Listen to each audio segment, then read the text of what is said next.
Hello there, welcome back to Strife's Talking Points. This episode, I want to do something a little different.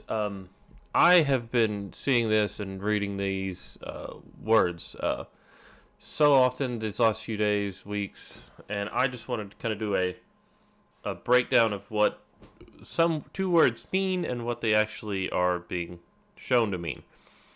Word number one is called nationalism. Word number two is populism. I just did a basic Google search for the definitions. Nationalism, identification with one's own nation and support of its interests, especially for the exclusion or detriment to the interest of other nations.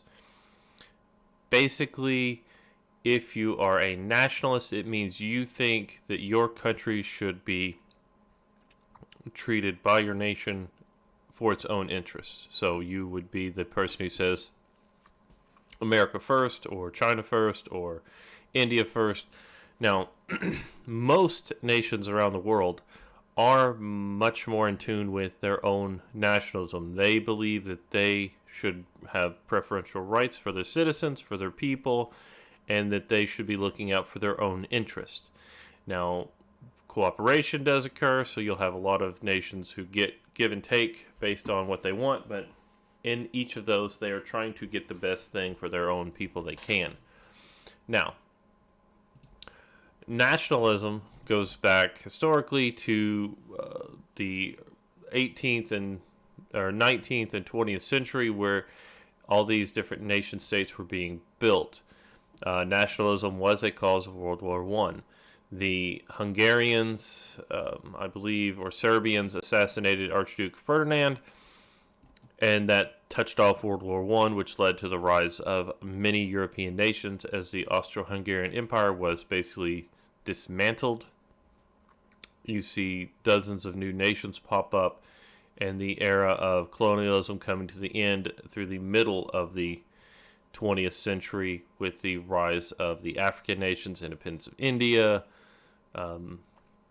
That's where you see is all the colonial powers, Germany, Italy, France, Britain, all basically pulling out of their colonial territories, turning them over to their existing peoples for national sovereignty and rule.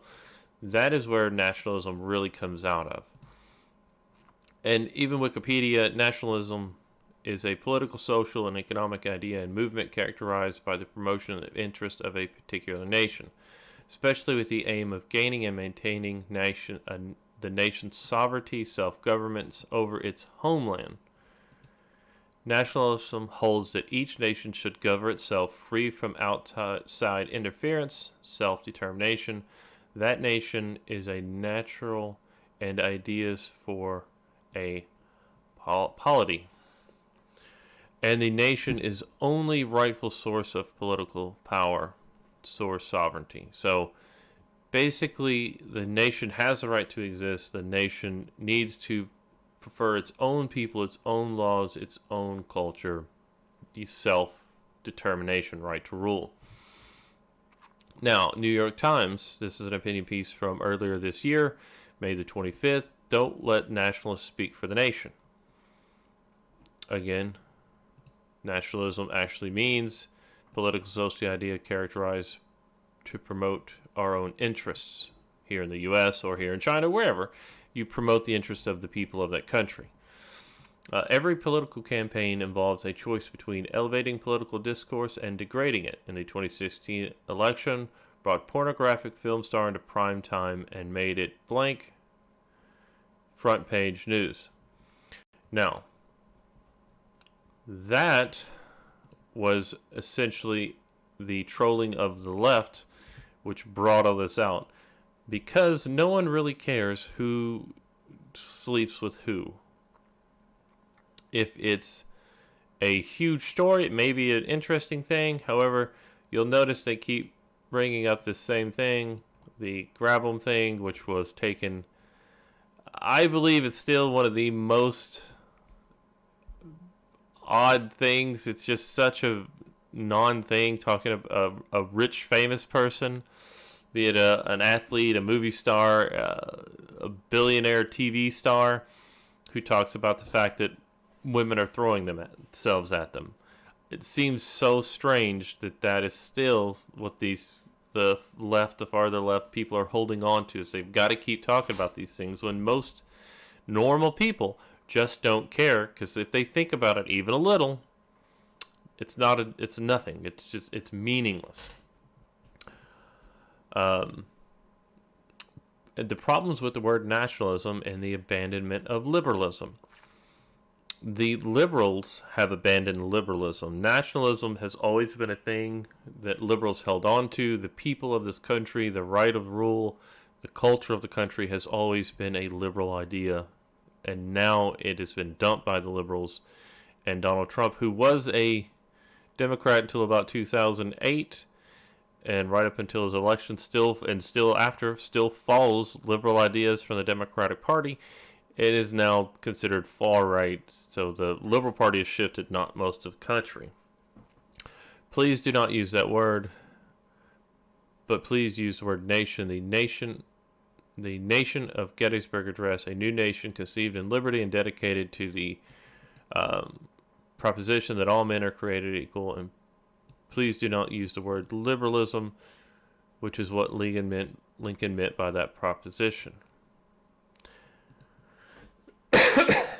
Now, they're going way back in time to get here, and they make a good point right here. Candidates who swatted Trump's tweets, like so many black flies, will only find themselves eaten alive, but anyone running in 2020 who is willing to ignore the flies has an opportunity to speak with clarity and purpose. That's what's at stake, the liberal nation state itself. Now, the nation state is the nationalist view, not the liberal view. So nationalism would refer to you and your country's right to exist, right to be sovereign, right to govern itself, and right to look out for the interest of the nation and the people of the nation. That's nationalism. And here's a little part here, which is where I'm going to kind of get off this article and move on to populism. The United States is a nation founded on a deeply moral commitment to human dignity. All of us are equal. We are equal citizens as we are equal under the law, notwithstanding the agony and hypocrisy of the nation's past and the cruelty and pettiness of its present.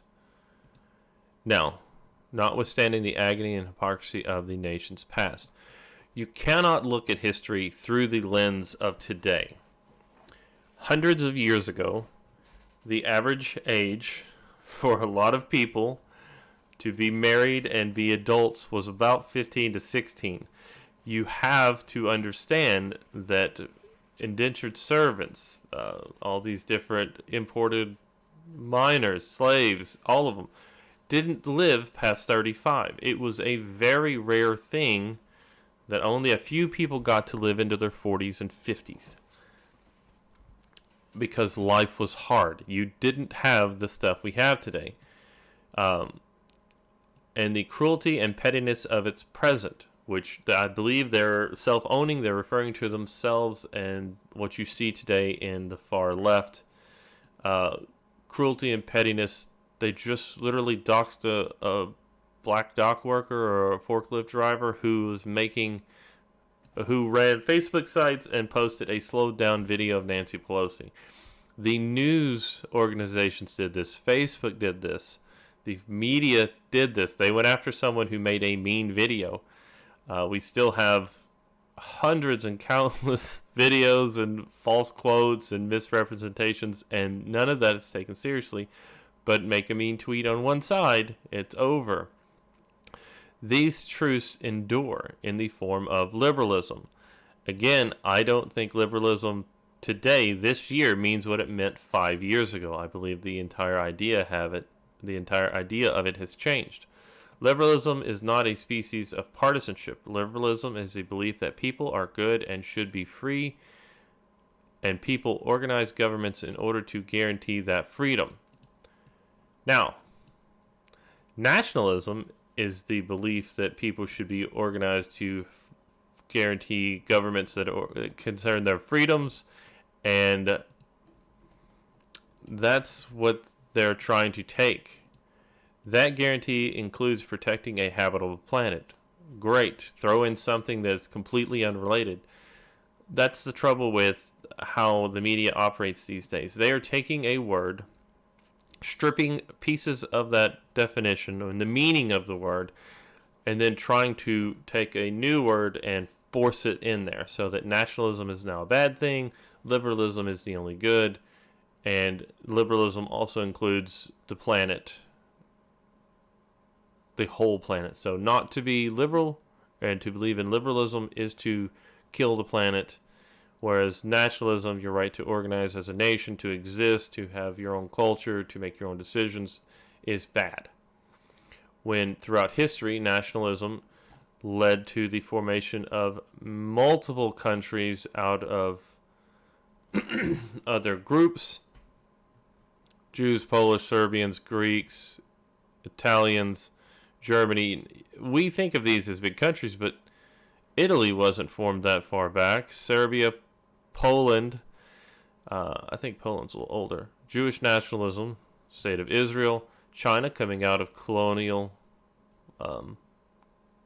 rule, the African nations coming out, the Middle East forming their own nations after World War II, post-communism.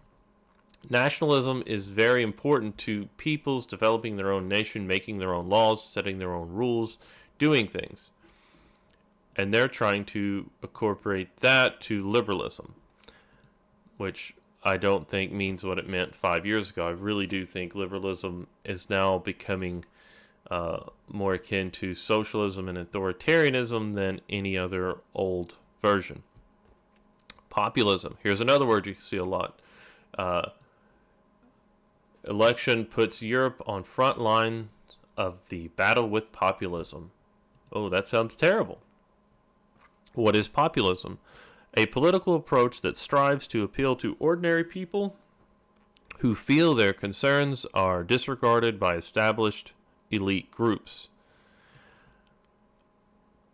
So this is what we hear all the time when we talk about the rich versus the poor. So to my knowledge, most of the U.S. Democrats keep talking about the rich versus the poor, equal share, breaking up the big companies, which I truly am on board with for a lot of those. Excuse me. And you see populism stories. Populism in the coming area of political paralysis in Europe. So, sounds like a bad thing. Election put Europe on the front line battle with populism. Oh man, that sounds terrible. Open future populism can be beaten back by libraries. What? This sounds terrible. How do populists win? Oh man. All these things. Left-right movement. Oh my god. So populism sounds terrible. Well, let's look up a little bit about populism. Populism refers to a range of political stances that emphasize the idea of the people and juxtaposes this with the elite. Kind of reminds me of some socialist sayings you hear a lot where you talk about the power to the worker. This is power to the people versus the elite, the rich, the wealthy, the powerful within political science and social science. Various different definitions of populism have been used. Some scholars propose rejecting the term altogether. There is no single definition to the term, which was developed in the 19th century and has been used to mean various things since that time. Few politicians or political groups have described themselves as populist, and the term is often applied to others pejoratively. So it's meant to be negative. Well, so it's meant to be a negative term, and it's being thrown around everywhere. It's going after groups and election parties and anyone who is against the elite middle class. Now keep in mind that most media outlets around the world are owned by a few groups. BBC is a big one. They're basically funded by the British government, Al Jazeera and Al Jazeera Plus are funded by Qatar. Here in the U.S., AT&T owns multiple news organizations, as does Verizon. These are very big companies. Comcast owns a few. These are large corporate giants that produce most all of the media you see. They'll own newspapers. They'll own everything. So the elite, the wealthy, the rich, huge companies, and that's what they're pushing. Rome. Matteo Salvini has basked in the triumph Monday after a thumping victory of his far-right League Party in this weekend's European parliamentary elections, rendered him the dominant politician in Italy and has the strongest claimant to the leadership of Europe's populists. Now, I would like to see some evidence of this far right. Is he just a Eurosceptic and wants to return Italy back to the Italians? Man, I can't hold it together today. But if Europe has been an incubator for the resurgence of nationalism in recent years, it now also feels like an active battleground. Now, a little background here. You see this little map here. Voters rallied behind anti-European Union parties. Now, throughout history, generally you take control of nations via war. Austrian-Hungarian Empire used to be this huge blob across here. They controlled massive territory, and they did it through military conquest during, pretty much the rest of history. You've always seen like Britain and all these other countries invade. Germany, of course, conquered France all the way into up here in Russia during World War II. Conquest is generally done through military advancement. Now you've seen the European Union, the trade organization, which has taken over most aspects of life, to my knowledge, from what I've read about it and what it seems to be doing, is they have taken over immigration, state laws, even car and the yellow vests that are now required all across Europe. They make the laws for driving, for immigration, for trade, for governments, and it's all done through the European Commissions. And you're starting to see nationalism, the pushback against the invasion or the conquering of another nation. So nationalists in Africa push to get the colonial powers out, Britain, France. Nationalists in China pushed out the British, India, all this. This is what's happened. A nationalist move is against basically the overthrow of a foreign power in your country. And it's also tied with populism, believing that the elites don't have the right to rule you, that you should have some say in your own life. Again, I'm falling apart here. I'm sorry. Italy, Hungary, Poland, Czech Republic. You see France moving out. Britain has already passed their Brexit party. I don't know why they left them out of there. But Great Britain, the Brexit party, the party which only has one issue, leave the EU, won. And you see multiple other nations are tired of the EU overlay.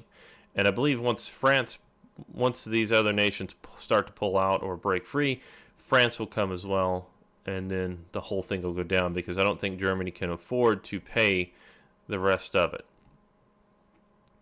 There is a wind of positive energy, said Mr. Salvini, whose anti-immigrant party won 34%. Anti-immigrant party won 34% of the vote in Italy, and it has brought fresh air. Now, they're going to tie this, of course, whose anti-immigrant party. Immigrants are one thing.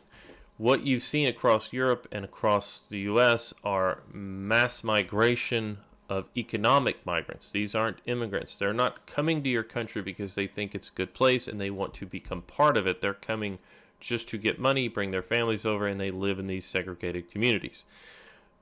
There's enough video footage of everything across Europe, and I live in the U.S., and it's here all over the place as well, where the actual containing nation, Italy, France, U.S., Britain, are viewed as the evils.